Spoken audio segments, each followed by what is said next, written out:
So is mental health care in the justice system just some optional extra, or is it an absolutely core responsibility? Honestly, it's a question that defines not just the safety of our correctional facilities, but the overall health of our communities. Today, we're looking at a system where folks entering custody bring some really complex realities with them. Depression, psychosis, trauma, you name it, along with substance use disorders.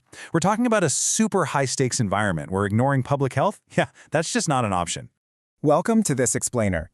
Today, we're going on a chronological journey right through the Nebraska correctional system to figure out exactly how mental health care is structured, managed, and actually delivered behind bars. We'll be leaning directly on state policies, local standards, and official reports to see how a person is treated literally from the moment they walk through the door all the way to the day they're released. Here's our roadmap for today. First up, we'll look at jails versus state prisons. Second, identifying needs at intake. Third, structured levels of care. Fourth, crisis and suicide prevention. And finally, re-entry and continued oversight. Let's get into it. Section 1. Jails versus state prisons, setting the baseline. Okay, so before we trace the actual journey of an incarcerated individual, we really need to clear up a major public misconception. When people look up info on jails, they kind of just blend local and state systems together into one big bucket. But they are completely different environments. Local county jails mostly hold folks waiting for trial or doing short sentences. Their standards are overseen by the Nebraska Crime Commission, and because of this very local setup, their mental health treatment capacity varies wildly. They rely heavily on local staffing, local budgets, and contracts with outside providers. On the flip side, the Nebraska Department of Correctional Services, or NDCS, manages the state prisons. They handle longer-term sentences and are guided by these much broader, standardized state policies. Understanding the split is absolutely crucial, especially for advocates and families, because the resources someone gets depend entirely on which type of facility they end up in. Section 2. Identifying needs at intake. The front door. All right, so we are at the crucial first step of the journey, the exact moment someone walks through the doors. Intake is, without a doubt, one of the most vital moments in custody. Step 1 is all about capturing medical and mental health history right at admission. Staff need to know what treatments they're currently getting, what medications they're taking, the whole shebang. And that flows perfectly into Step 2, evaluating those prescribed meds so they can be reissued if appropriate. Why does this matter so much? Well, because a lot of people arrive with active symptoms or prior diagnoses that will spiral fast if care gets delayed. Then, in Step 3, an actual qualified mental health professional steps in, assesses the individual, and assigns them a specific level of care. Basically, this whole process is designed to stop people from falling through the cracks on day 1. Section 3. Structured levels of care. Life inside. So intake is done, and day-to-day life inside begins. Now, the state of Nebraska doesn't just do a one-size-fits-all approach. Instead, they use this dynamic system called a level of care. What is that? Well, it's a specific designation that dictates a person's individualized treatment plan. And the best part? It can change. It's totally dynamic. If someone's mental health takes a dip, their level of care can be stepped up. If they stabilize, it scales back down. It's really a living, breathing designation based completely on what they need right now.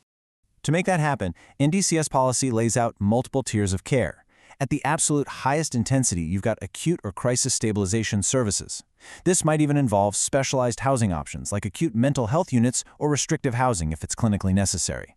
Then you step down a bit to subacute services and residential treatment units for folks who need dedicated, ongoing support. And finally, at the base level, you've got lower intensity care for individuals who are pretty stable but, still need some level of monitoring. The facility literally uses these tiers to figure out where to house and manage people based on how severe their symptoms are. I think this just brilliantly illustrates the broader philosophy at work here. Care goes way beyond just handing out medication.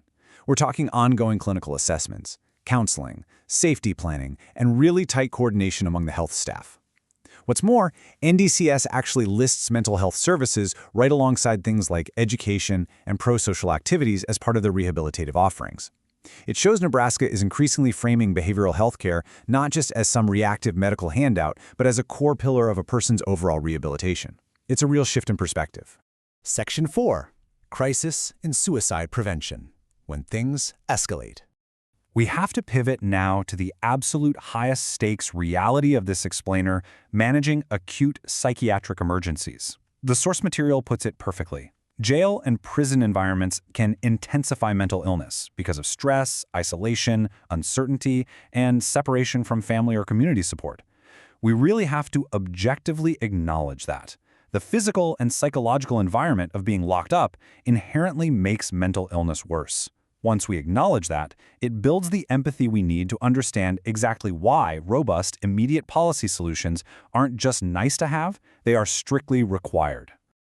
So, the crucial point here is this. Nebraska policy mandates that crisis mental health services must be available to all individuals.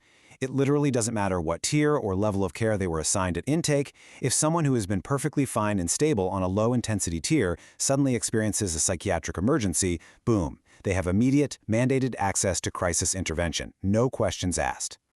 To actually handle these emergencies, facilities rely on what's called a layered crisis response. The very first goal is immediate intervention, reduce self-harm and stop the deterioration before a really tough situation turns into a tragedy. Now, the policy totally recognizes that mental health and substance use needs often overlap. Because of this, licensed alcohol and drug counselors are actually authorized to step in and provide initial, scope-limited crisis services. Think of them as an early catch point. If things are severe, those counselors immediately escalate the situation to a fully qualified mental health professional. It's essentially a system designed to catch someone who is falling, using multiple overlapping safety nets. Section 5. Re-entry and continued oversight. The exit plan. All right, we've traced the timeline all the way from intake right through daily life. Now we've got to talk about the exit plan. What happens when mental health care just stops at the prison doors? Well, the source material does not mince words about this risk. For people dealing with serious mental illness, being released without a continuity of care plan is incredibly dangerous. I mean, it dramatically spikes the risk of relapse, sudden homelessness, or even immediate rearrest. The whole point of the system isn't just to keep someone stable while they're locked up. It's to actually improve their odds of a safe, healthy return to the community once they're out. And this is exactly where social worker reentry coordination becomes an absolute game changer. These social workers act as a vital bridge connecting a facility's internal treatment plan with the outside world. Before an individual is even released, these social workers are already connecting them with community behavioral health providers. They're cutting through the red tape to help them get necessary benefits, arranging future medical and mental health appointments, and even securing housing or specialized living arrangements. Honestly, without this structured handoff, all that internal care we just spent time talking about, it could completely unravel within days of release. Of course, making sure all of this actually happens relies on continuous oversight. Just look at the 2025 Nebraska Office of Inspector General report. It reinforced that state law requires the Department of Correctional Services to provide a community standard of health care for inmates, and that explicitly includes mental health care. This shows us that active legislative oversight is constantly watching these facilities. They are actively holding them accountable to public health standards and mandated screening requirements, which is a big deal. So we've seen that the state's policy direction is crystal clear. Mental health care is a core correctional responsibility, not just some optional extra. But knowing that our local county jails often face completely different constraints than state prisons, we have to ask a tough question.